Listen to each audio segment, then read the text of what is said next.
नमस्कार साथियों, मैं आज आपको चुनाव की प्रक्रियाओं को समझने में सहायता करूंगा। तो लोकसभा निर्वाचन 2024 में आपका स्वागत है।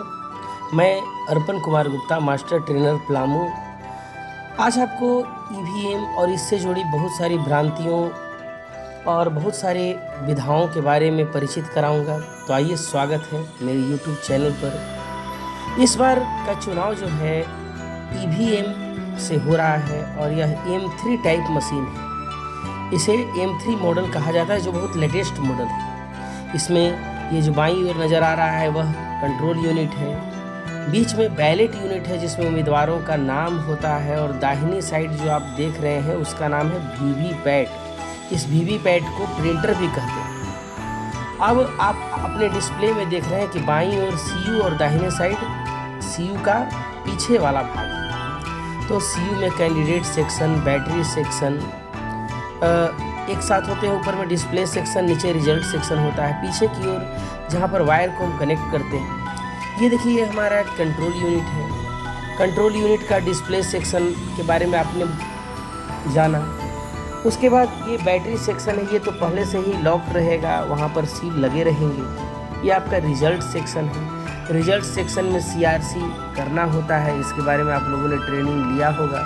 ये बैलेट सेक्शन है जिसमें कि टोटल बटन होता है और बैलेट का बटन होता है। बैलेट यूनिट के बारे में पहले ये जान लें कि बैलेट यूनिट में 16 बटन होते हैं नोटा के साथ। अगर इसमें 5 मीटर का लंबा केबल भी होता है जिसे हम आगे ले जा सकते हैं।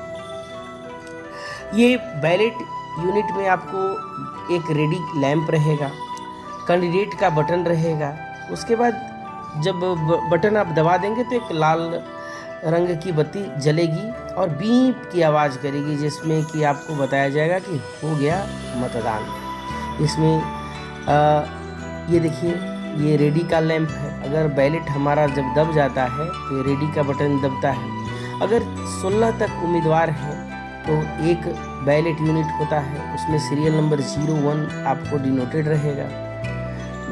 ऊपर में अगर 16 से अधिक है तो 2। ये देखिए, एरो का चिन्ह है लाल कलर में, वो बतलाता है कि आप किस उम्मीदवार को किस छाप पर मुहर लगा रहे हैं। और आप एकदम यूट्यूब चैनल पर बने रहें, जिससे कि आपको एकदम हर बारीक चीज़ों के बारे में बताएंगे। ये वीवीपैट को कहीं कहीं प्रिंटर भी बोलते हैं। तो प्रिंटर में क्या होता है, 150 मीटर का होता है। आप घबराएंगे नहीं, 1500 पर्चियाँ निकल सकती है। नहीं तो हम लोग सोचते हैं कितना पर्ची निकलेगा, क्या होगा। कुछ नहीं होगा, सब अच्छा से होगा। बैलेट यूनिट में बाईं तरफ उम्मीदवार का नाम, उनका चुनाव चिन्ह होता है, और ऊपर की ओर रेडी लैंप होता है। दाहिने साइड नीले कलर का एक बटन होता है जिसे जो भी आते हैं मतदाता उसको दबाते हैं। बैलेट यूनिट का ये ऊपर वाला भाग आप लोगों ने देख ही लिया। और अंधे मतदाता के लिए, जो दृष्टि से हीन है, उनके लिए ब्रेल लिपि भी अंकित होता है। तो आप एकदम बिल्कुल बने रहें, आपको हर एक बारीक चीज़ों के बारे में बताया जाएगा। वीवीपैट को प्रिंटर मशीन भी कहते हैं। बहुत अच्छा है। इसमें 7 सेकंड तक आपको डिस्प्ले होता है। ये देखिए, वीवीपैट के सामने का भाग और पीछे का भाग। पीछे इस पर भी हम डिटेल में चर्चा करेंगे, आपको घबराने की बात नहीं है। ये देखिए, पारदर्शी खिड़की होती है जिसमें कि मतदाता को देखना होता है। रेडी लैंप होता है, ड्रॉप बॉक्स होता है। अब पीछे की ओर क्या होता है, एक लॉक अनलॉक का बटन होता है। अब देखिए, ये डिस्प्ले सेक्शन। डिस्प्ले सेक्शन में जो मतदाता हैं, किनको वोट दिए, उनका जिक्र रहता है। ये बटन को आप ध्यान से देखिएगा, जब हॉरिजॉन्टल पोजीशन में और वर्टिकल पोजीशन में हो तो उसको हम देखते हैं। तो हॉरिजॉन्टल पोजीशन यानी एक क्षैतिज हो तो क्षैतिज का मतलब होता है ऑफ, और वर्टिकल हो तो वर्टिकल का मतलब होता है ऑन। अब वीवीपैट में एक बैटरी भी लगी होती है 22.5 वोल्ट का। उसके दाहिना साइड देखिए, एक कंपार्टमेंट होता है जिसको कि मॉक पोल के बाद पर्ची निकाल कर सील करना होता है। सील करना तो आप जानते होंगे लाह से। ये डिस्प्ले सेक्शन में कुछ कुछ सूचनाएं प्रदर्शित होती हैं, date, time, self check, closing के समय। ये आप अपने से जब आप ट्रेनिंग कर रहे होते हैं तो इसको दबाकर देखना चाहिए कि आखिर आता क्या है। मॉक पोल के दौरान आपको CRC का बटन दबाना है। जैसे आप पहुँचे वहाँ पर, ये देखिए जोड़ने का तरीका। बाईं साइड आपका कंट्रोल यूनिट होना चाहिए, बीच में वीवीपैट और ये जो बैलेट यूनिट है। आप वीवीपैट के फिक्स वायर को कंट्रोल यूनिट के पीछे जोड़ेंगे और बैलेट यूनिट के फिक्स वायर को वीवीपैट के पीछे जोड़ेंगे, इसका आप ख्याल रखेंगे। अब बहुत सारे काम हैं, कैसे हमको कहाँ से सामग्री लेना है, कैसे वोटिंग कराना है, कहाँ जमा करना है, आपको क्या क्या सामग्री मिलेगी। तो ईवीएम, वीवीपैट से टेंडर वोट जो भी सामग्री मिले, आप वहाँ पर जो मिलान सूची है उससे आप मिलान कर ले, ताकि आपको वहाँ पर जाने के बाद कोई परेशानी ना हो इस बार, क्योंकि बूथ पर जाना है। अब सबसे पहले मॉक पोल कैसे कराएंगे। सबसे पहले हमको मतदान केंद्र पर 1.5 घंटे पहले पहुंचना है। 1.5 घंटे पहले पहुंचकर जब एजेंट आपके पास रहेंगे तो उनसे फॉर्म 10 कलेक्ट कर लेना है, उसमें उनके कैंडिडेट का सिग्नेचर मिलान कर लेना है। उसके बाद हमको मॉक पोल के लिए मशीन को CRC क्लोज रिजल्ट और क्लियर बटन दबाकर पहले देख लेना होगा, ताकि वह आश्वस्त हो सके कि इसमें पहले से कोई मत नहीं पड़ा हुआ है। उसके बाद हर एक बटन यानी 15 बटन कैंडिडेट का और 1 बटन नोटा का बारी बारी से दबाकर देख लेना है। जिसके एजेंट न हो उनका भी बटन दबाना है और मॉक पोल कम से कम 50 कराना है, उससे अधिक हो सकता है। मॉक पोल के समय 7 पर्चियाँ और गिरेंगी जो कि मॉक पोल के अलावे होंगी। उसमें लिखा हुआ होगा स्पष्ट रूप से नोट टू बी काउंटेड, यह गिनने योग्य नहीं है। मॉक पोल के बाद सभी पर्चियों को निकालकर एक काले रंग के लिफाफे में रख लेंगे, उसको सील कर देंगे। उसके लिए पिंक पेपर सील आपको मिलेगा और सभी पर्ची जो भी पर्ची निकलेगा वीवीपैट के नीचे से, उसमें मॉक पोल का मुहर जो देखिए नीचे है, इस प्रकार का मुहर आप लगा देंगे और लगाने के बाद मशीन को विधिवत सील कर देंगे। साथ ही ध्यान रहे किस उम्मीदवार को कितना वोट मिला मॉक पोल के दौरान, वो भी नोट करते जाना है, क्योंकि आपको पीठासीन की रिपोर्ट में भरना होगा। ये देखिए मॉक पोल का सर्टिफिकेट भरना है पार्ट 1। उसके बाद उस पर एजेंट का सिग्नेचर भी कराना न भूलें। अगर आप एजेंट का सिग्नेचर कराना भूल जाते हैं तो फिर आपको आगे चलकर बहुत परेशानी होगी। 4 प्रकार के प्रपत्र हैं जिन पर कि एजेंट का सिग्नेचर आप पीछे देखिए, मतदान अभिकर्ता का सिग्नेचर कराना है। जो वीवीपैट से अभी मैंने बताया कि वीवीपैट से जो निकलेगा स्लिप, उसको स्लिप को निकाल कर आपको उसको इस प्रकार से सील करना है। सील लगाने के बाद आपको एड्रेस टैग भी लगाना है। एड्रेस टैग में सारी सूचनाएं भरी हुई हो, साथ ही साथ प्रिजाइडिंग ऑफिसर जहां भी सिग्नेचर करेंगे वहां पर अपना मुहर, उस बूथ का मुहर लगाना न भूले, वही आपका प्रिजाइडिंग ऑफिसर का मुहर होता है। तो इस प्रकार से ये मेरा तैयार हो गया। हाँ, ध्यान रहे कि वीवीपैट के पीछे के कोई भी भाग को आपको सील नहीं करना है, क्योंकि उसकी बैटरी आपको वापस फिर से निकालने के बाद आपको जमा करना होगा। आप जब बैटरी निकाल दें यानी जमा करने के पोजीशन में रहें तो नीचे के पीछे के बटन को ये हॉरिजॉन्टल करना न भूलें। अब देखिए ईवीएम की सीलिंग भी बहुत आसान है। सबसे पहले आपको क्लोज के बाद यानी रिजल्ट और क्लियरिंग सेक्शन को सील करना है ग्रीन पेपर सील से।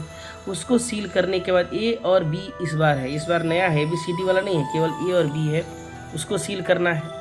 और सील करने के बाद आपको क्लोज को सील करना है स्पेशल टैग लगाकर, और स्पेशल टैग लगाकर वहाँ पर आप लाह से उसको सील कर दीजिएगा। तब इस पूरे कंपार्टमेंट को आप ढक दें। फिर ढकने के बाद आप वहाँ पर एड्रेस टैग लगाकर इसको बाहर से सील कर दें। ABCD वाला जो ग्रीन पेपर सील रहता है उसमें आपको ग्रीन वाला भाग ऊपर की ओर, पिंक वाला भाग नीचे की ओर, वो खिड़की से झांकते जैसा रहेगा। और पहले ए को दबा दे, फिर उसके बाद फिर बी को। इस तरह से ये मशीन भी पूरी तरह से सील हो गया। अब हम आगे मतदान की क्रिया शुरू कर सकते हैं। हाँ, ध्यान रहे ये सीलिंग की प्रक्रिया के समय हमारा मशीन ऑफ होना चाहिए, नहीं तो कोई बटन दब जाएगा, फिर से हमको ये प्रक्रिया करनी होगी, कोई एरर भी शो कर सकता है।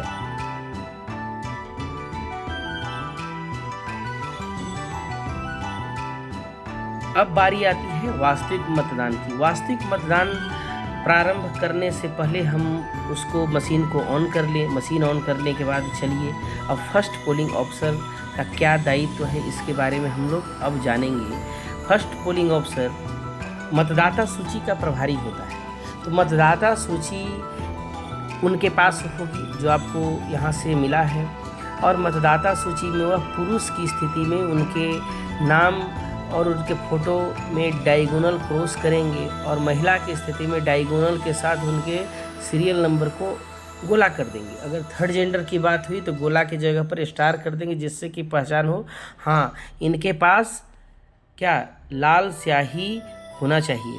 उसके बाद यह जोड़ से नाम का उच्चारण करेंगे जो कि एजेंट सुन सके और पोलिंग 2 सुन सके।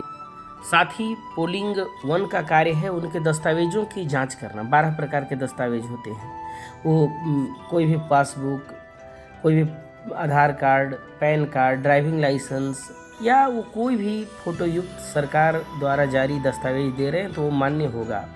अब सेकेंड पोलिंग ऑफिसर के कार्य। पोलिंग 2 17 क के प्रभारी होते हैं। इनका कार्य है कि मतदाता जो पोलिंग 1 से आए उनको यह पहले मतदाता के स्थिति में पोलिंग 1 जो है पोलिंग 2 के पास आएंगे और ऊपर में लिखेंगे कि मैंने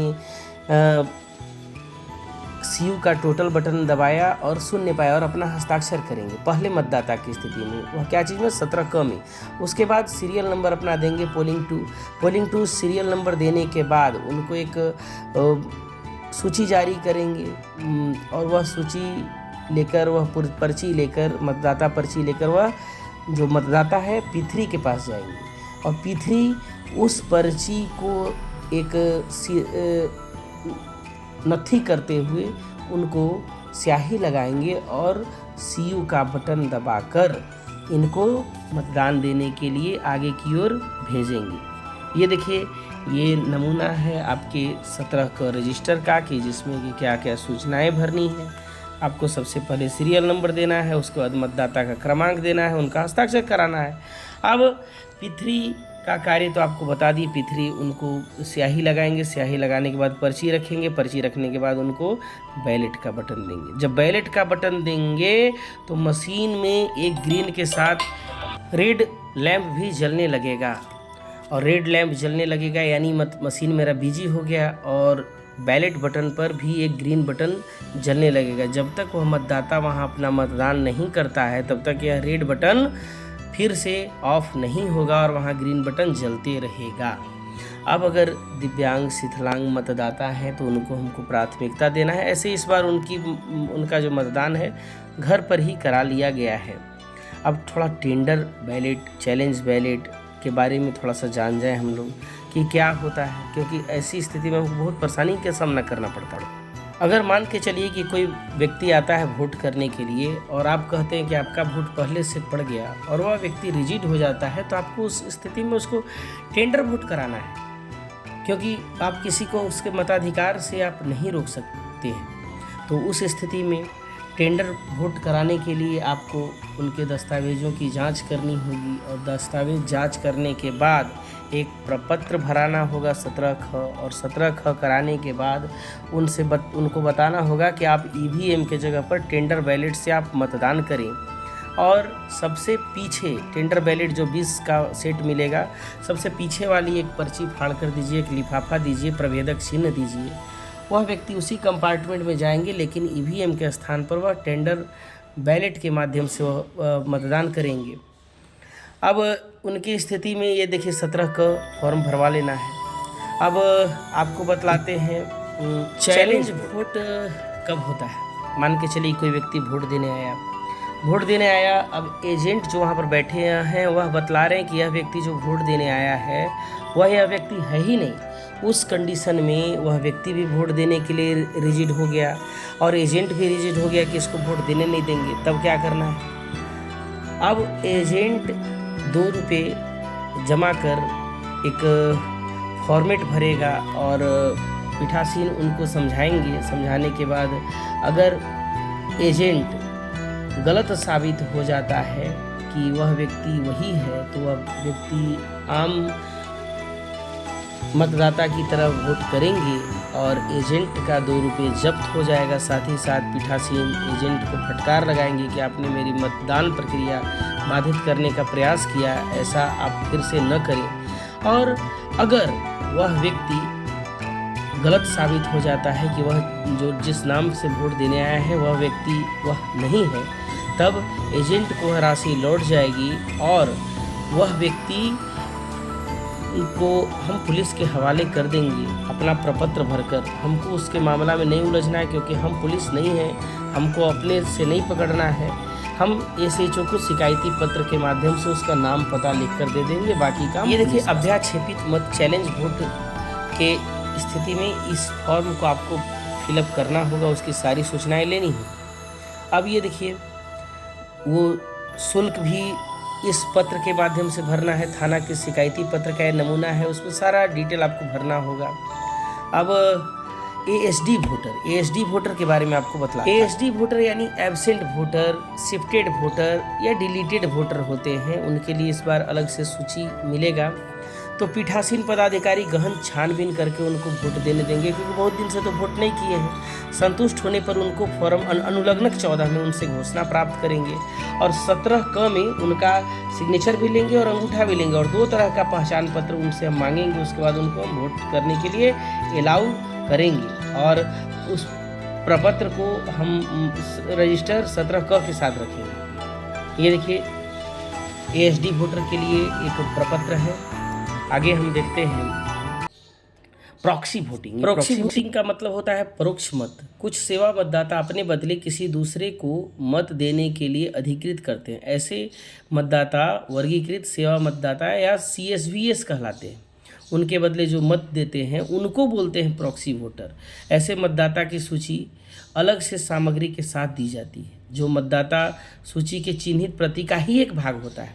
कोई मतदाता प्राधिकार मत हेतु प्रमाण पत्र लेकर आता है तो वह सामान्य मतदाता की भांति ही मत प्रक्रिया में शामिल होगा, लेकिन इस मतदाता के बाएं हाथ की मध्यमा अंगुली में अमिट स्याही लगाई जाएगी, क्योंकि हो सकता है कि वह अपना वोट दे ले, फिर उसके बाद किसी के बदले आए वोट जिसके लिए वह अधिकृत है। मतदाता रजिस्टर 17 के कॉलम 2 में उपलब्ध कराई गई CSV की सूची में उसका क्रमांक लिखा जाएगा और पोस्ट में क्या लिख देंगे, PV, एवं कॉलम 3 में प्रॉक्सी वोटर का पहचान पत्र का संख्या लिखा जाएगा, ताकि वह पहचान हो सके कि वह कौन है और किसके बदले में वह वोट दिया है। तो इस तरह हमने प्रॉक्सी अब का काम समझ लिया। EDC वोटिंग के बारे में। EDC यानी 12B, अभी तो अब 12B के बदले इसको PV बोला जा रहा है। तो EDC को रख लेंगे प्रिजाइडिंग ऑफिसर। मतदाता सूची में अंतिम क्रमांक अंकित करते हुए उनका नाम अन्य विवरण के साथ दर्ज करेंगे। द्वितीय मतदान प्रभारी अधिकारी जो होते हैं उनको स्याही लगाएंगे, उनका प्रविष्टि दर्ज करेंगे, मतदाता पर्ची जारी करेंगे, और तृतीय मतदान अधिकारी जो है पर्ची रखकर मतदान की अनुमति दे देंगे। वह भी सामान्य मतदाता की तरह मतदान करेंगे। इसमें कहीं कोई दिक्कत हो तो आप हमको कमेंट में बताइएगा। ये देखिए, ये फॉर्म 12A आप लोग तो पहले ही भर चुके हैं, यानी 12A हम लोगों के लिए फॉर्म है, तो 12B EDC के लिए फॉर्म है। अगर कोई मतदाता आता है तो आप लोग अच्छे से ट्रेनिंग किए रहेंगे तो आप अच्छे से उसका जवाब देंगे, फॉर्म फिलअप कराएंगे। अब अंडर एज वोटर, कभी कभी लोग अंडर एज के रूप में भी आते हैं मतदान करने। अगर कोई उस पर अंडर एज की स्थिति में जो है ना, आपको अनुलग्नक 15 में उससे घोषणा प्राप्त कर लेना है, और घोषणा प्राप्त करने के बाद उसको मतदान करने की अनुमति देना है। नहीं, अगर वो घोषणा भरता है तो हम मतदान करने की अनुमति नहीं देंगे। यदि कोई जैसे ओवरसीज वोटर होता है, यदि कोई मतदाता NRI हो तो उसकी पहचान पासपोर्ट से किया जाएगा, याद रखिएगा, तब उसको वोट देंगे पासपोर्ट से। ये देखिए, ये फॉर्म है। अगर कोई कम एज का मतदाता आ गया तो उससे ये फॉर्म भरवा लेंगे। कोई आक्षेप करता है तब ये फॉर्म भरवाने के बाद उसको हम मतदान की अनुमति देंगे। अब कभी कभी ऐसा भी होता है कि कुछ लोग कह दिए कि हम जिस पार्टी को या जिस अभ्यर्थी को वोट किए उसको वोट नहीं गया, तो ऐसी स्थिति में क्या करना है? वैसी स्थिति में सभी एजेंट को हम बुला कर दिखलाएंगे, 49 MA फॉर्म उनसे भरवाएंगे और तब उनको अच्छा से समझा बुझा देंगे कि देखिए भाई, आप टेस्ट वोट कर रहे हैं तो आप हम लोगों का समय बर्बाद कर रहे हैं, तो उस स्थिति में आप पर कार्रवाई भी हो सकती है। लेकिन तब पर भी वह राज़ी नहीं होगा तो उसको हम टेस्ट वोट करने देंगे। अगर टेस्ट वोट में वह जिस अभ्यर्थी को वोट किए उसको नहीं पड़ा तो मतदान वहीं हम रोक देंगे, और अगर उसको पड़ गया तो फिर उनको हम पुलिस को हवाले कर देंगे या उनका शिकायती पत्र सौंप देंगे, फिर वो समझें, अब प्रशासन समझे। अब वोटिंग का समय इस बार 7 बजे से 5 बजे तक है। वोटिंग के बाद आपको क्लोज का बटन ज़रूर दबाना है, तब स्विच ऑफ करना है। लेकिन अगर मान के चलिए कि 5 बज गया, बहुत सारे मतदाता अभी भी कतार में है, तो हमको क्लोज का बटन नहीं दबाना है, बल्कि हमको बाहर निकल कर उनकी संख्या गिन लेनी है, और सबसे अंतिम से सीरियल नंबर 1 करते हुए एक पर्ची जारी करना है, 1 2 3 4 लिखा हुआ, और जो शुरू में मतदाता है वहाँ तक हमको पहुँचकर पर्ची दे देना है उनको, ताकि कि वह मतदाता वोट कर सके। और उसके बाद जब उतना मतदाता कर लें, उस समय के बाद जो आए तो उनको हम वोटिंग करने की अनुमति नहीं देंगे। अब चलिए मतदान समाप्ति के बाद हमको क्या क्या जमा करना है आरओ को। तो सील्ड ईवीएम और वीवीपैट सील किया हुआ टोटल, सील मोक पोल का लिफाफा डब्बा में, पहला पैकेट खुला लिफाफा, दूसरा पैकेट खुला लिफाफा, तीसरा पैकेट स्टेच्यूटरी पैकेट, चौथा पैकेट नॉन स्टेच्यूटरी पैकेट, पांचवा भूरा रंग का होता है, छठा नीला रंग का होता है, और अगला जो होता है वीवीपैट की बैटरी अलग से लिफाफे में बंद करके आपको देना होगा। पहला पैकेट एक बड़ा सा लिफाफा होगा, बड़ा लिफाफा में 3 छोटे छोटे लिफाफे होंगे। पहला लिफाफा में जो मतपत्र लेखा 17C होता है उसको 2 प्रति में आपको देना है, खुला ही रहेगा। दूसरा में पीठासीन की रिपोर्ट जो रहेगा 1 2 3 यानी मॉक पोल सर्टिफिकेट के साथ तीनों रिपोर्ट आपको देना है। वीवीपैट से निकाली गई मॉक पोल की पर्ची का लिफाफा जो काला रंग का रहेगा, डिब्बा में सील कर देना है, वो रहेगा। यानी पहला लिफाफा के अंदर 3 अन्य लिफाफा जो कि पूरी तरह से खुले रहेंगे, वहाँ आरओ को सौंपना है। दूसरा पैकेट खुला लिफाफा रहेगा सफ़ेद रंग, यानी पहला में 3 लिफाफा, दूसरा में 4 लिफाफा। पीठासीन की डायरी महत्वपूर्ण दस्तावेज होता है, उसके अंतिम में लिखा होना चाहिए कि मतदान निष्पक्ष और शांतिपूर्ण ढंग से संपन्न हुआ। 17A किससे मांगेंगे? P2 से, उसका लिफाफा खुला होना चाहिए। उस 17A में आप अंतिम में क्लोज जरूर लिख देंगे, कुल मतों की संख्या जरूर वहाँ पर अंकित होना चाहिए। उसके बाद 14A जो नेत्रहीन अशक्त की घोषणा है उसको आप उसमें भर देंगे। और फिर विजिट सीट 8 बिंदु होगा इसमें, वो भी आप जमा कर देंगे। विजिट सीट में आपके पास जो जो आएंगे उनका सिग्नेचर, उनका पदनाम, सब सारा डिटेल भरना चाहिए, क्योंकि 8 बिंदु प्रजाडिंग की डायरी में वहाँ आपने मेंशन कर दिया है। बाकी 8 बिंदु उनसे सिग्नेचर भी कराना है एक जगह, उसका ध्यान आप रखेंगे। अब देखिए तीसरा पैकेट है स्टेच्यूटरी पैकेट। विधिक लिफाफा या सफ़ेद रंग का होगा, इसके अंदर 5 लिफाफा होंगे। स्टेच्यूटरी जो है पूरी तरह से सील होता है, पहले गोंद से साट कर इसको सील किया जाता है।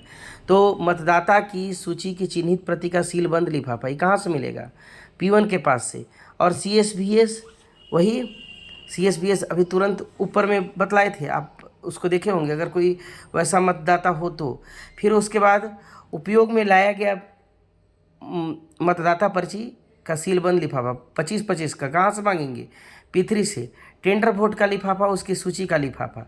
फिर उसके बाद टेंडर मतपत्र का लिफाफा जो हम यूज नहीं किए हैं। उसके बाद चैलेंज वोट की सूची, कितना लोग चैलेंज किया, और अगर ये पैसा हो तो ये जाएगा आपका सील्ड, पूरी तरह से सील बंद। तो आप समझ गए कि यानी पहला पैकेट में 3, दूसरा पैकेट में 4, तीसरा पैकेट में 5 लिफाफा होंगे। अब चलिए चौथा पैकेट नॉन स्टेचुरी गैर विधिक लिफाफा जो होगा पीला रंग का होगा। इसमें मतदाता सूची की अन्य प्रति, मतदाता सूची 4 मिलता है, अन्य जो बचा रहेगा उसमें डाल देंगे, ये तो सटा हुआ रहेगा। उसके बाद मतदान अभिकर्ता यानी एजेंट की नियुक्ति पत्र का लिफाफा फॉर्म 10। उसके बाद EDC से जो वोट करेंगे या 12B से उनके लिए। पीठासीन की घोषणा, पीठासीन की जो घोषणा होगी यानी मतदान शुरू करने से पहले, मतदान अगर बीच में रोका गया या मशीन ख़राब बदला गया तब, उसके बाद मतदान समाप्ति की घोषणा, मशीन को मुहरबंद करने की घोषणा, ये सब रहेगा। नगद राशि और रसीद बुक अगर जो प्राप्त हुआ आपको तो उसका। फिर अप्रयुक्त और क्षतिग्रस्त पेपर सील, अप्रयुक्त और क्षतिग्रस्त स्पेशल टैग अगर हो तो। अप्रयुक्त मतदाता पर्ची जो आप यूज नहीं कर पाए, निर्वाचक की आयु के संबंध में उनसे प्राप्त घोषणा की सूची का लिफाफा। 49A में टेस्ट वोट वाला, अगर टेस्ट वोट कोई किया हो तो उसका। ASD की घोषणा, जो एएसडी, जो एब्सेंट शिफ्टेड डेट वोटर जो होंगे वो घोषणा भर के आएंगे आपके पास, तो उसके लिए फिर एसएचओ की शिकायती पत्र। चौथा, ये 5वां पैकेट है भूरा लिफाफा, और छठा है ये नीला लिफाफा। ये बहुत बड़ी चीज़ नहीं है, ये ऐसे ही सामान्य रूप में है। आपको केवल अब प्रपत्र को अच्छा से ठीक ढंग से देख लेना है और प्रपत्र पर ध्यान देना है, जिससे कि आपको कोई परेशानी न हो। ये देखिए पीठासीन की घोषणा भाग 1, मतदान आरंभ होने के पहले इसमें घोषणा में फिर एजेंट से पीछे करा लेना। यहाँ देखिए बाईं ओर एजेंट का नाम और वो किसका एजेंट है उनका नाम यहाँ पर ज़रूर आप दिलवा लेंगे। एक पार्टी के 2 एजेंट होंगे अधिक से अधिक। यहाँ देखिए भाग 2, अगर कोई मशीन में गड़बड़ी हो, मशीन बीच में बदला गया हो, तब उसके समय वही घोषणा होगी। पीठासीन का सिग्नेचर नीचे रहेगा, पीछे की ओर एजेंट अपना सिग्नेचर करेंगे। एजेंट से सिग्नेचर आप ज़रूर ले लेंगे, क्योंकि आप नहीं ले पाए तो बहुत परेशानी हो जाएगी। फिर मतदान समाप्ति की घोषणा, एजेंट का सिग्नेचर बाईं ओर, दाहिनी ओर वो किसके एजेंट हैं उनका, और इसमें आपको ले लेना है सिग्नेचर। फिर पीठासीन का हस्ताक्षर और मुहर भी कर देना है। खास करके यहाँ पर सभी पदाधिकारी आप लोग ध्यान से देखेंगे, P1 से लेकर P3 तक और पीठासीन तक। फिर मशीन को मुहर बंद करने के पश्चात घोषणा कि मैंने अच्छा से सबके सामने मशीन बंद कर दिया है। पीठासीन का सिग्नेचर, नीचे एजेंट का सिग्नेचर, वह किसके एजेंट है उनका। चूँकि आप इसको ठीक ढंग से नहीं भरेंगे तो आपको परेशानी होगी। हर चीज़ को आप अच्छा से भर लीजिएगा। अब उसके बाद आपको भरना है, ये देखिए आपको भरना है रिकॉर्ड किए गए मतों का लेखा, यानी 17C बहुत ही महत्वपूर्ण दस्तावेज है। मान के चलिए कि रजिस्टर मेरा 425 बतला रहा है और मतदाता ईवीएम में 424 है, यानी ये कहाँ गया। तो एक इसी में देखना है कि कहीं पर लिखा हुआ होगा कि उसने वोट देने से इनकार किया। फिर पीठासीन डायरी का रिपोर्ट, मॉक पोल का सर्टिफिकेट, इसमें भी एजेंट का सिग्नेचर करना है। मॉक पोल में किस अभ्यर्थी को कितना वोट पड़ा उसका भी जिक्र इसमें होता है, किस दल का था, तो एजेंट भी साइन करेंगे कि हाँ भाई। ध्यान रहे जिस अभ्यर्थी के कोई एजेंट भी न रहे तो उनका भी बटन मॉक पोल के समय दबा कर देख लेना है। यहाँ तक कि नोटा का भी बटन दबाना है, यानी हर बटन कम से कम एक बार ज़रूर दबना चाहिए। क्लोज बटन दबाने का यहाँ देखिए ये है, पीठासीन का रिपोर्ट है। यदि मॉक पोल के दौरान मशीन ख़राब हो गया हो, उसका बदला गया हो, तो ये प्रपत्र को आप एकदम ध्यान से देख लेंगे। मॉक पोल के दौरान अगर मान के चलिए कि मशीन गड़बड़ा गया तो उसको हम बदलेंगे ना। फिर पीठासीन अधिकारी का रिपोर्ट बदलते समय, ये देखिए बाएं साइड मतदान पोलिंग एजेंट का नाम, दाहिना साइड वो किसके एजेंट है उनका नाम। पीठासीन की डायरी, ये जो स्क्रीन पर आपको नज़र आ रहा है, पीठासीन की डायरी बहुत इंपॉर्टेंट दस्तावेज है। इसमें सारा चीज़ भरना रहता है कि कंट्रोल यूनिट की संख्या 1, तो कंट्रोल यूनिट की क्रम संख्या, कौन कौन आपको स्पेशल टैग मिला, कौन कौन आप लौटाए, भवन जो जिसमें आप मतदान करा रहे थे वह किस प्रकार के भवन में था। उसके बाद इसमें भी भ्रमण करने वाले अधिकारी का 8 बिंदु 7 बिंदु है, इसको भी आप भरना न भूलें। और अंतिम में लिख देना होगा कि मतदान निष्पक्ष और शांतिपूर्ण संपन्न हुआ, तभी आपका यह विजिट शीट में भी कौन पदाधिकारी भ्रमण करने आए, कितना बजे आए, इस पर भी आपको आधा तो इसका डिटेल भरा गया है वो प्रिजाइडिंग की डायरी में, और फिर इसको भर लीजिएगा। अब मतदान के पश्चात दस्तावेज सामग्रियों को जो जमा करेंगे उसके बारे में भी हमको देख लेना। 2 प्रति बनाइएगा तभी रिसीविंग लीजिएगा। बहुत बहुत धन्यवाद। आपको कैसा लगा आप सुझाव कमेंट देंगे। जय हिंद।